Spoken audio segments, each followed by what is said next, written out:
এদিকে কড়া নিরাপত্তার মধ্যে দিয়ে শুরু হলো জীবনের প্রথম বড় পরীক্ষা, মাধ্যমিক পরীক্ষা। এই মুহূর্তে আপনারা দেখছেন মুর্শিদাবাদের হরিহরপাড়া ব্লকের বারুইপাড়া উচ্চ মাধ্যমিক বিদ্যালয়ের চিত্র। সেখানে কড়া নিরাপত্তার মধ্যে দিয়ে পরীক্ষার্থীদেরকে পরীক্ষা কেন্দ্রে প্রবেশ করালেন। দেখছেন সেই ছবি সরাসরি। শুরু হলো জীবনের প্রথম বড় পরীক্ষা, মাধ্যমিক পরীক্ষা। হরিহরপাড়া ব্লকের বিভিন্ন হাই স্কুলে মধ্যশিক্ষা পর্ষদের নিয়ম অনুযায়ী পরীক্ষা শুরু হলো। সোমবার বারুইপাড়া উচ্চ মাধ্যমিক বিদ্যালয়ে কড়া পুলিশি নিরাপত্তার মধ্য দিয়ে পরীক্ষার্থীরা পরীক্ষা কেন্দ্রে প্রবেশ করলেন।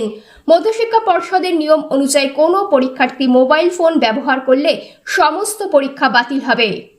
কি বলবেন, আজ তো মাধ্যমিক পরীক্ষা শুরু হলো, মধ্যশিক্ষা পরিষদের নির্দেশিকা জারি হয়েছে যে কারোর কাছে যদি মোবাইল ফোন পাওয়া যায় সেই ক্ষেত্রে পরীক্ষা বাতিল হবে। আমার মনে হয় মধ্যশিক্ষা পর্ষদের যে নিয়ম রয়েছে তাতে মোবাইল ফোন কোনোভাবেই কোনো সেন্টারে পশ্চিমবঙ্গে পাওয়া সম্ভবই নয়। তথাপিও আমরা যথেষ্ট সচেতনভাবে শুধু মোবাইল ফোন নয়, যে কোনো কাগজপত্র অস্বচ্ছ যা ট্রান্সপারেন্ট নয় এমন বোর্ড কোনো কিছুই আমরা অ্যালাউ করছি না। সর্বোপরি ছাত্রছাত্রীদের সঙ্গে আমরা গার্জেনের মতোই ব্যবহার করব। আশা করি সমস্ত ছাত্রছাত্রী ভালো পরীক্ষা দেবে, আমাদের তাদের জন্য শুভকামনা। ধন্যবাদ স্যার।